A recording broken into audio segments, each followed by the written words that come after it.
battle it out to see who's the best in a basketball game. But before we start this battle, I will divide you guys into two groups. Where's the girls? Oh, the girls will cheer for Sassy. Come on, girls, let me hear you cheer. Sassy! Sassy! Very good. And all the boys will cheer for Rocky. Come on, boys, let me hear you cheer. Rocky! Rocky! Very well. So, birds ready? Trainers ready? Set, go! Here comes the red first. Go, girls, go, go, Rocky!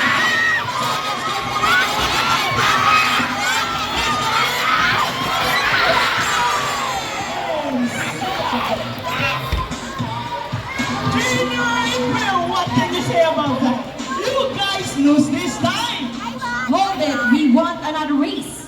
Oh, they want another race, Trainer Jerry. Are you sure about that? Do you want Sassy to lose again? This time, I guarantee you that Sassy will win. I'm gonna put that in your eye. So what race do you have in mind? I want a ring race. And what is a ring race? The first bird who can drop 3 rings into the pool, the fastest is the winner. That is a ring race. So a ring race it shall be. Remember guys, that boys already have 1 point. So girls, let's cheer louder for Sassy to win this time. We'll be doing this again, and this time a ring race. Ready, set, go!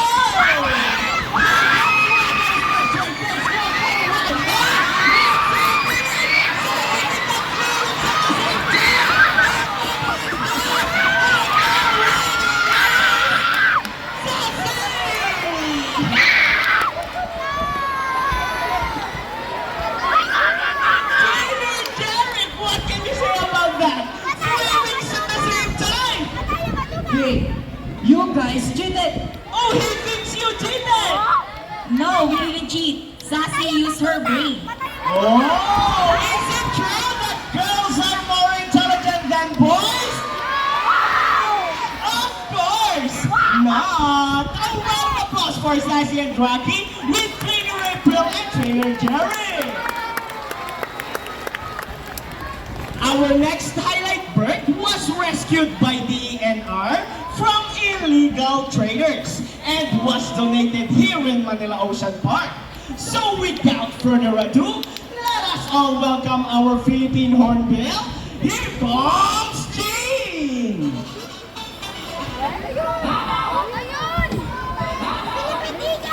Scientific name is Buceros hydrocolis, also known as Rufous hornbills. They are locally known as canap. These birds can be found in Basilan, Pilipinan, Samar, and Leyte. In the wild, Rufous hornbills can do long-distance flight. In fact, they can travel from one continent to another. Amazing, right? A round of applause for our Rufous hornbill. Jean!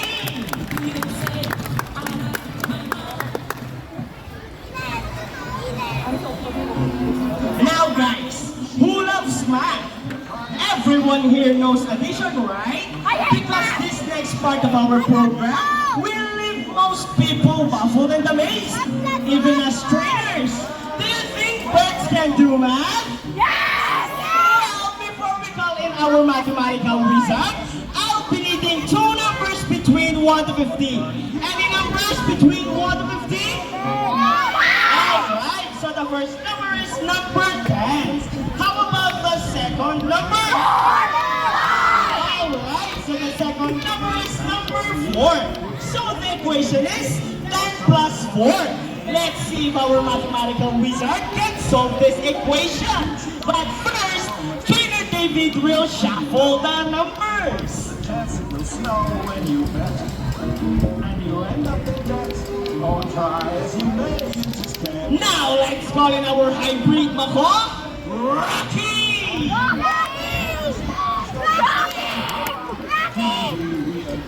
Trainer Sean, is Rocky ready?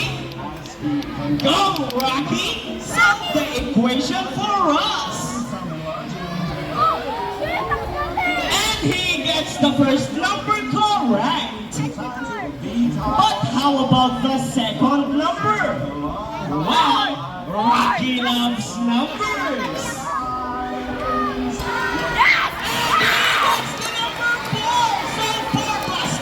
equals to 14! 14! A round of applause for Rocky Trainer Sean! Now guys, we need an adult volunteer with 500 peso bill. Anyone who wants to be our lucky volunteer for today, just raise your hands up and Trainer April will choose one. Once again, we need an adult, bawal po ang bata, with 500 peso bill. Come on guys, don't be shy. Raise your hands up.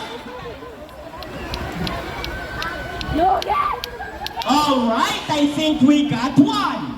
You will notice that the birds in our show are mostly parrots. It is because they are highly intelligent, charismatic, colorful, and musically inclined.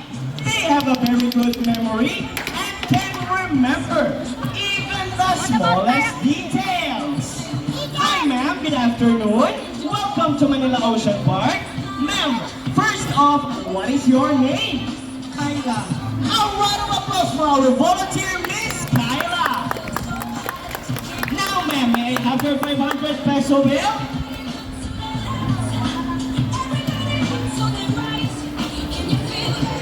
Alright, let's wait for our lucky volunteer. 1,000.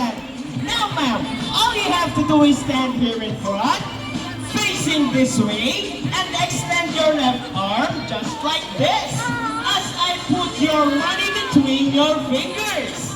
I wanna do that! This isn't fair!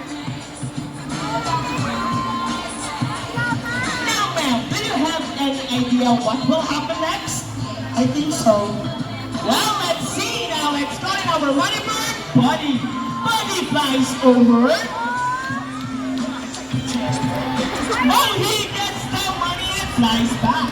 And I think Buddy just donated the money. A round of applause for our donor. I love you, buddy! Ma'am, I have a question for you. Did you know that Manila Ocean Park is also a rescue center for birds? Yeah. Well, your money will go a long, long way, and we are very, very grateful. You may now go back to your seat and enjoy the rest of the show. Bye. Anyone else? How about 2,000 peso bill this time? Ma'am, what are you doing? You can go back to your seat. No, ma'am, we're just kidding. It's all part of our show. Please come back here in front and we'll give your money back. Ma'am, Buddy is saying something. Before Buddy gives your money back, Buddy wants to give you a kiss. Is it okay? Yes! Wonderful. Now stand here in front, look at your camera, and offer your key. Sorry! Another one.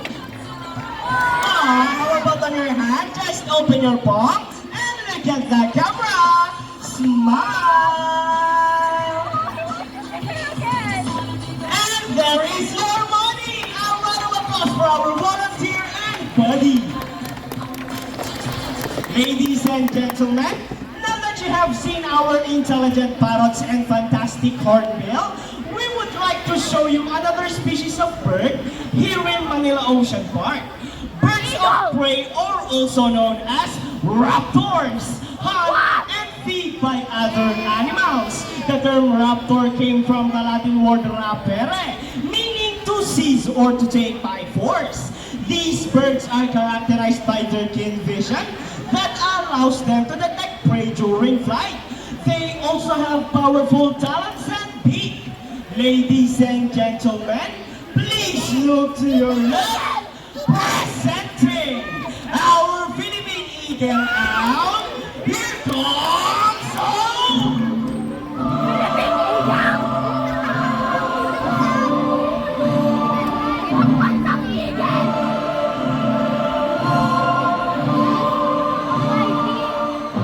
Scientific name is Pogo philippensis. These birds can be found in Bohol, Sabah, Leyte, and possibly in Sibuyan. And meet our primary guy, here comes Shadow. From also known as Halias or Indus, one of the 446 species of birds of prey around the world. These birds can be found in India, Indonesia, Bangladesh, Pakistan, along China, including here in the Philippines. And here comes our chickens! Wow, so cute! And as you can see, we have our homing pigeons! Homing pigeons has an innate homing ability, meaning they will generally return to its nest and mate. A round of applause for our rappers, our chickens, and our homing pigeons!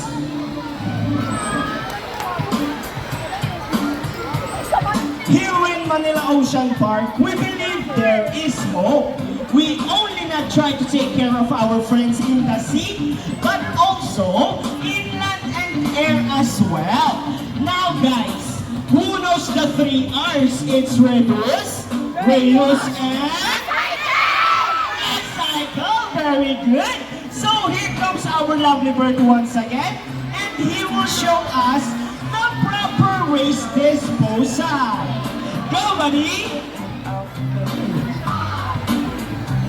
Easy, right? So if the bird can do it, so can we. Ladies and gentlemen, we hope you all enjoyed our show. Are the birds spectacular? Well, in our own way, no matter how small the effort, let's take action in saving them from exploitation or even extinction. Please, let's all do our part in saving the world. Because remember, this is the only home we've got. Now, let me present to you the birds and the trainers who made this show possible. Trainer April with Hope. I love Ow! Trainer Rochelle with Buddy. Trainer David with Shadow. Shadow! And once again, I am Trainer Francis. Thank you and goodbye.